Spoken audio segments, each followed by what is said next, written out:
আল্লাহ নবী জিজ্ঞেস করে, উট তুমি আমাকে সালাম দিলা কারণ কি? উট বলে, ওগো নবী, আপনি শুধু মানুষের নবী না, আপনি আমারও নবী। উট বলে, ওগো আল্লাহর নবী, আমার মনে অনেক দুঃখ, আমার মনে অনেক কষ্ট, আপনার কাছে কিছু দুঃখের কথা বলতে চাই। কি বলতেছে উট? কে বলতেছে? উট বলতেছে, ওগো নবী, আমার মনে অনেক দুঃখ, আমার মনে অনেক কষ্ট, আমি একটু আমার মনের দুঃখগুলো আপনাকে বলতে চাই।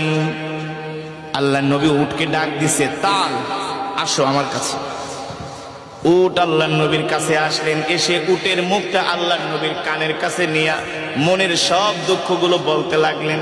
আর উটের চোখ দিয়া ঝরঝর করে পানি পড়তেছে। উট বলে, ওগো আল্লাহর নবী, দেখেন আমার বয়স হয়ে গেছে, আমি আগের মতো বোঝা বাইতে পারি না, আগের মতো আমি বোঝা বহন করতে পারি না, এই কারণে আমার মালিক আমাকে ঠিক মতো খাওয়া দাওয়া দেয় না,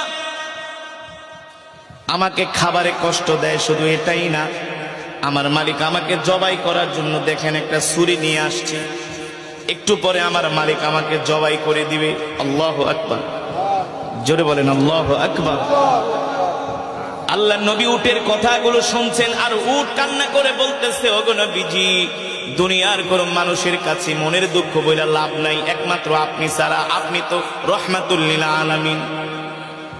আল্লাহর নবী প্রশ্ন করে, উট, আমি তোমার জন্য কি করতে পারি? উট বলে, ওগো আল্লাহর নবী, আপনি আমাকে আমার মালিকের থেকে ক্রয় করে আপনি আমাকে আজাদ করে দেন, আমার মালিকের থেকে আপনি আমাকে কিনা নিয়ে আজাদ করে দেন, কারণ আমিও তো আপনার উম্মত। আর আস্তে কোন সুবহানাল্লাহ।